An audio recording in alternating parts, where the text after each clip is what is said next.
Bueno, lógicamente un viernes de muchas reuniones luego de los anuncios de ayer por la noche del presidente Alberto Fernández. Exactamente, porque empieza a partir de las 0 hora de mañana esta etapa de confinamiento y sabemos que obviamente hay actividades económico-productivas que se van a ver afectadas y en este sentido se anuncian también medidas para, bueno, de alguna manera morigerar el impacto precisamente de estas restricciones que están vinculadas obviamente con una situación sanitaria que es de emergencia. Estamos con Laura Mayo, aquí este mediodía en el móvil. Laura, bienvenida. ¿Cómo te va, Pablo? Verónica, lo que ustedes estaban anunciando. Ya estamos aquí con la vicejefa de gabinete, estamos hablando, por supuesto, con Cecilia Todesca Bocco. Bueno, estábamos hablando de parte de esos instrumentos con los cuales se ha acompañado a esta pandemia desde el año pasado, pero que ahora se han profundizado un poco y que hay inclusive hasta algunas particularidades. ¿Cómo le va, ministra? Bueno, gracias, por supuesto, vicejefa de gabinete, por atender a la televisión pública. ¿Cuáles son esos instrumentos? Algunos ya están repetidos, pero hay algunas modificaciones, ¿no? Así es. Buenas tardes a todos. Efectivamente, a nosotros nos pide el presidente de la República y el jefe de gabinete que hagamos un seguimiento de cerca de las decisiones que se van tomando en materia sanitaria para modificar los instrumentos que tenemos de sostén a las empresas y las familias. Concretamente, estamos anunciando un aumento del salario complementario, que es la plata que el Estado le paga en forma directa a los trabajadores y las trabajadoras del sector privado, de 18.000 a 22.000 pesos por mes. A su vez, vamos a ampliar el pago para aquellos comerciantes monotributistas, como hicimos con el tema de los gastronómicos, cuando uno tiene un pequeño emprendimiento gastronómico donde trabaja solo, uno es el jefe y es también el trabajador al mismo tiempo. Eso ya lo pagamos el mes pasado, también estos 22.000 pesos, pero lo estaríamos ampliando a otros comercios que podrían verse afectados por esta primera parte de los 21 días, que son estos 9 días de mayores restricciones, que en realidad son 3 días hábiles, pero claro, los comercios también tienen el medio sábado y todo lo demás. Pablo, Verónica, bueno, la viceministra de Gabinete los está escuchando. Buen mediodía, ¿cómo le va? Bueno, en principio, antes de ampliar esta asistencia, esta ayuda del Gobierno Nacional, hay que señalar, y usted me dirá si es correcto o no, que buena parte de estos recursos que va a invertir el Estado para morigerar precisamente el impacto de estas restricciones vienen precisamente del aporte extraordinario de las grandes fortunas que sorteó con éxito y que es ley por parte del Congreso Nacional. Así es, efectivamente me parece que es un buen momento para rescatar el trabajo de todos nuestros legisladores y legisladoras que presentaron este proyecto y lo impulsaron. Y si ustedes recuerdan, en algún momento, cuando esto se empezó a discutir en la Argentina, algunos planteaban que esto era un instrumento que ningún otro país estaba utilizando y sin embargo esto hoy es una discusión global. Para enfrentar los gastos de la pandemia, la mejor manera de hacerlo es redistribuir el ingreso, es decir, pedirles un esfuerzo un poco mayor a aquellos que tienen una circunstancia que evidentemente es mucho mejor que el promedio. Y quiero decir también que la mayor parte de las personas en Argentina que ostentan un patrimonio importante decidieron pagar el impuesto y lo están pagando, y que la gente que ha recurrido a la justicia es un grupo muy minoritario sobre el total.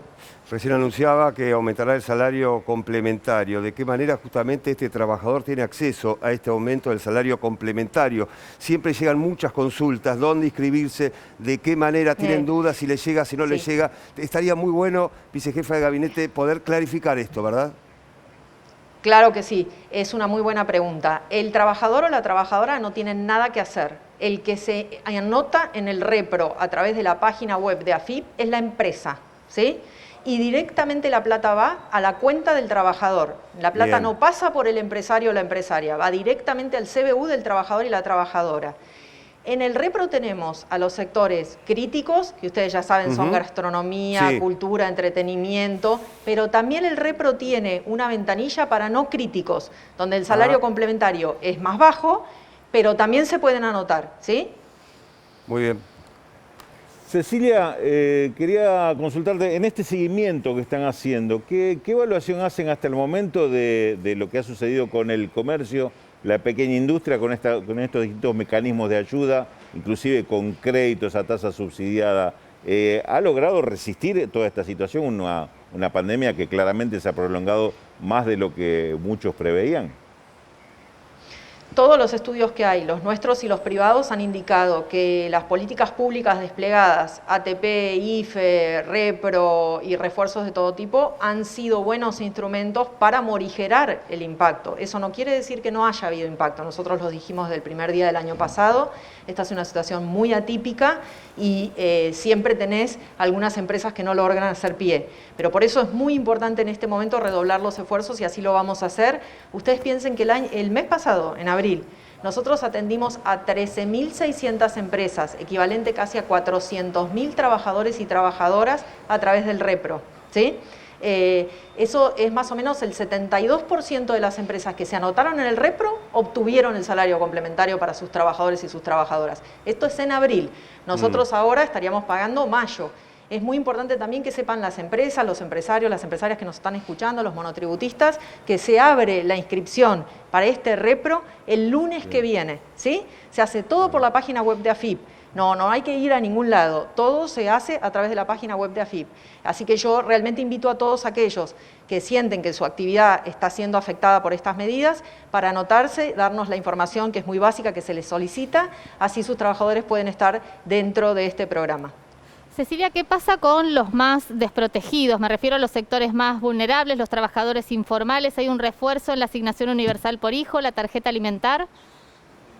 Bueno, para ya ir cerrando, algunos elementos que tienen que ver directamente con el impacto social, pero directo, ¿no? Como la AUH, también la tarjeta alimentar, que se van a profundizar, se van a extender, ¿de qué manera? Así es. Nosotros el año pasado habíamos hecho una evaluación respecto de este universo grande de los 9 millones de personas que habían cobrado el IFE. Ahí teníamos distintos universos y lo que hicimos a partir de ese momento hasta aquí, por la instrucción del jefe de gabinete de ministros, es identificar qué grupos hay adentro de esos 9 millones y cómo los podíamos ayudar de una manera más sostenida. Y entonces aquí ya tenemos desplegados en el territorio, es decir, que la gente ya se está anotando y en el caso de la tarjeta alimentaria empieza a cobrar justamente hoy. Exactamente, por eso, ¿no? Es la ampliación de políticas que son sostenidas en el tiempo, es decir, no de una vez. Entonces la tarjeta alimentar vos la cobrás todos los meses si tenés hijos entre 0 y 14 años. ¿Sí?